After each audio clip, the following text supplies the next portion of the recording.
Já imaginou um time vencer o Brasileirão e ainda assim ser rebaixado para a Série B? Pois é, isso será possível.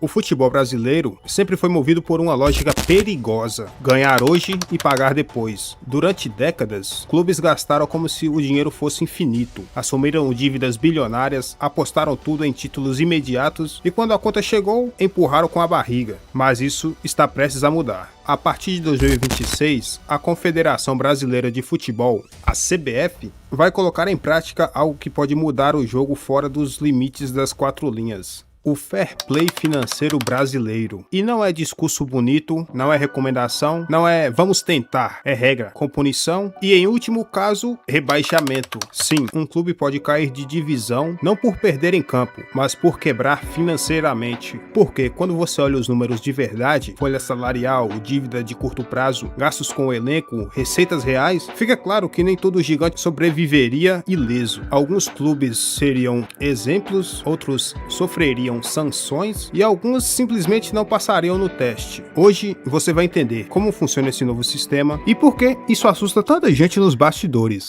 Durante muito tempo, o futebol brasileiro funcionou de um modo que parecia normal, mas nunca foi saudável. Clubes gastavam mais do que arrecadavam, atrasavam salários, empilhavam dívidas e seguia competindo como se nada estivesse errado. O problema é que isso virou uma regra, não exceção. Enquanto ligas europeias começaram a impor limites, no Brasil a lógica era simples: se faltar dinheiro hoje, a gente resolve amanhã, com empréstimo, com venda de jogador, com ajuda política ou simplesmente empurrando a dívida. Só que esse modelo começou a ruir. Casos de clubes sem dinheiro para pagar funcionários, ações judiciais, bloqueios de contas e dívidas impagáveis passaram a fazer parte do noticiário semanal. E a pergunta que surgiu nos bastidores foi inevitável: até quando o futebol brasileiro aguenta isso? É nesse cenário que surge o fair play financeiro da CBF. Esse sistema é um pouco parecido com o da La Liga. Eu vou deixar aqui no card. Se você quiser saber mais a respeito, como funciona e tudo, é só clicar aqui em cima. Continuando,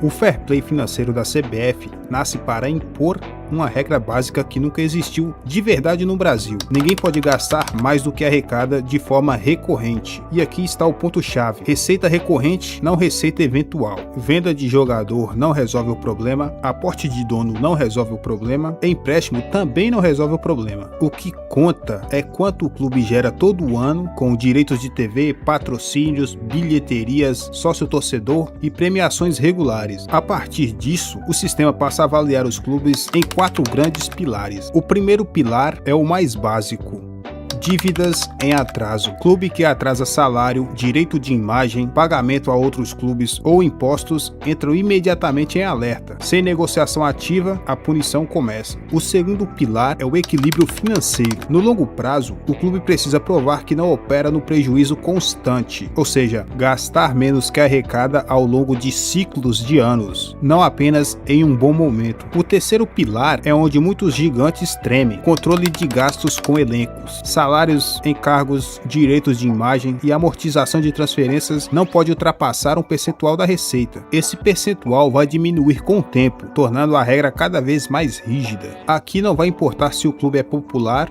campeão ou histórico. Se a folha estoura o limite, ele entra em não conformidade. E o quarto pilar é o endividamento no curto prazo. Dívida que vence rápido, sem atraso em receita, vira um risco esportivo. O sistema não permite que o clube sobreviva eternamente no limite. Agora vem a parte que muda tudo: as punições. Elas não começam com o rebaixamento. O sistema é progressivo. Primeiro advertência, depois multa, em seguida restrições para registrar jogadores, depois perda de pontos. E se o clube insistir em ignorar as regras, a sanção máxima existe: rebaixamento ou cassação da licença. Isso significa que, pela primeira vez, um clube pode cair não porque perdeu jogos, mas porque perdeu o controle financeiro. E isso muda completamente o jogo. Clubes organizados ganham vantagem estrutural. Clubes desorganizados passam a correr contra o tempo. A mentalidade do ganhar agora e ver depois deixa de funcionar. Elencos inflados viram problema, contratações por impulso viram risco, gestão populista viram ameaça direta à permanência na divisão. Esse fair play financeiro não quer acabar com o futebol brasileiro, ele quer acabar com a mentira financeira que sustentou o futebol por décadas. E é por isso que tanta gente resiste, porque o sistema expõe números, e número não respeita escudo.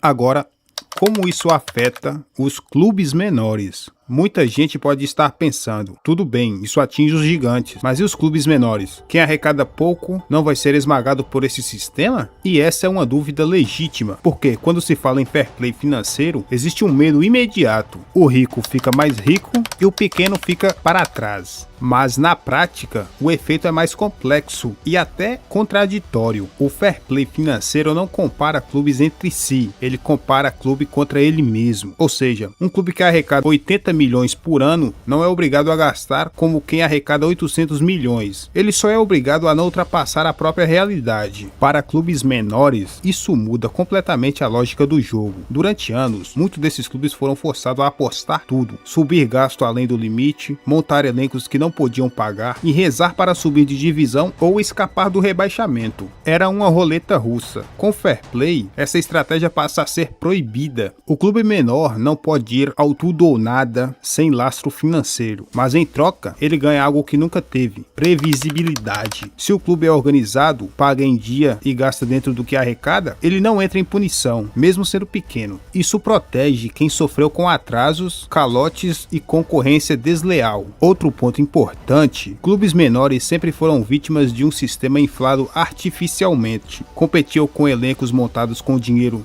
que na prática nunca existia. Agora, esse dinheiro fantasma sai do jogo. O grande que vive em dívida perde poder, o médio organizado ganha espaço e o pequeno bem gerido deixa de ser atropelado por irresponsabilidade alheia. Mas é claro, o fair play não faz milagre. Quem arrecada menos continuará tendo menos margem. O crescimento será mais lento. Subir de patamar exigirá planejamento, base forte e vendas estratégicas. O que muda é que o clube menor não é mais obrigado a se suicidar financeiramente para competir. Ele pode crescer passo a passo, sem explodir a folha, sem atrasar salário, sem colocar o próprio futuro em risco. No fim das contas, o fair play financeiro não promete igualdade, ele promete algo mais básico e mais justo. Ninguém pode trapacear financeiramente para parecer maior do que é, e para muitos clubes pequenos, isso pode ser, pela primeira vez, uma chance real de competir em um jogo menos desigual.